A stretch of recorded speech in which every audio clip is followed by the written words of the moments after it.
Every dark tunnel you walk through, you walk along, you take note who's waiting for you at the end of the tunnel.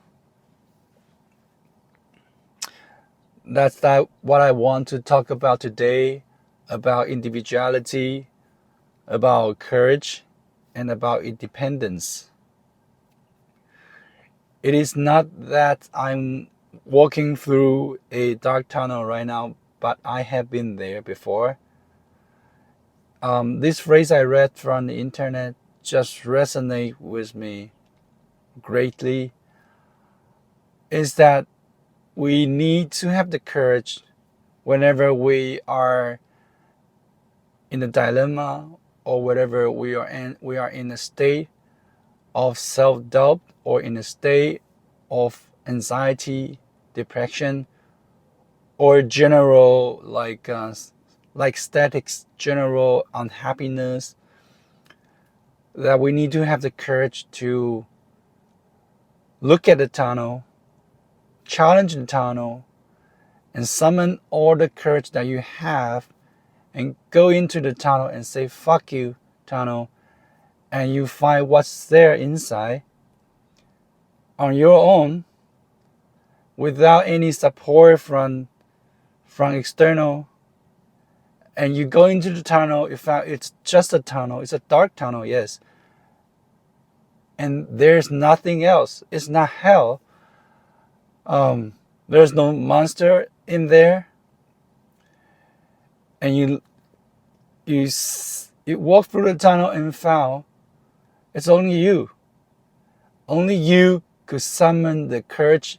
Only you can use your own feet, walk through the tunnel, and explore what's inside there. And you know, this is what it is about.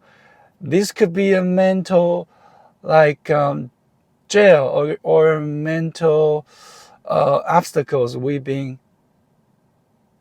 imposing on ourselves. And you found there's nothing there. It's just dark. There's no light. And you're bringing in your own light into the tunnel. And suddenly everything brightens up. And you said, then I am the tunnel. I am your ego, or your self-questioning, your self-doubts, or imposter syndrome is the monster that you've been afraid. So we're walking through the tunnel, and we embrace the grind. We embrace the insecurity, the feeling of insecurity, and you walk until you reach the other end of the tunnel, and you found true light coming in, and you're like, okay, I did it on my own. I have grown, and I am a totally different person. And you went through that tunnel alone, because you're not relying on external support. Yes, sometimes we are a collective animal, right? We're a collective society. We tend to depend on each other. Whenever we have difficulty, we have trouble, or we have emotional challenges, we share, and we're seeking external validation. We're seeking external support to guide you through the tunnels, to give you some assistance or something. And when we are happy, when we are joyful, when we have such great revelation, we tend to share with people as well. That's all good, and that's what humans do, and that's the beauty of sharing, and people supporting each other, building a rapport, building bonding. That's all beauty. That's all beautiful and amazing. But sometimes you just need to be on your own.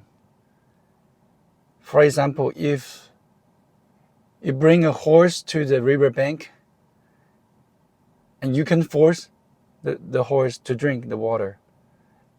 The horse needs to decide he is thirsty, and then he will do so.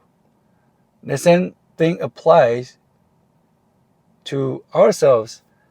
You can seek information, education, or you can ask about people's opinions. They could say, you do this or do that. You make the decision. You have the A/B list, or you think long and hard, or anything like that. But at the end, we are the one who is responsible for whatever we decide. And whenever we understand, we discover that, hey, there's a few tunnels I need to walk through. And that would be dark. That would be the dark age of our life. And many things are going to be not okay for a while. But you have the faith, you have the confidence to say, okay, I am bringing up my backpack. I'm going to, walk with my shield, with my sword. And I'm going to go through the tunnel. Even if there's a dragon, if there's a monster, if there's anything, I'm fully equipped. I'm going to fight it. I'm going to win it. And that is the beauty of the courage, to trust in ourselves. And that doesn't come anywhere from external world. That only originated within us. And as I mentioned, you enter the tunnel, you found there's nothing. At the end, it's just you. You are a demon to your own. You are the dragon. And then you realize, finally, you are liberated. Because you look into the eyes of fear, look into the eye of the doubt, and you say, fuck you. I win now. And you will know there will be people waiting for you on the other side of the tunnel as you're coming out from the tunnel, and you're a different person. And you feel much better. And you feel like you've been reborn. You're a totally different person.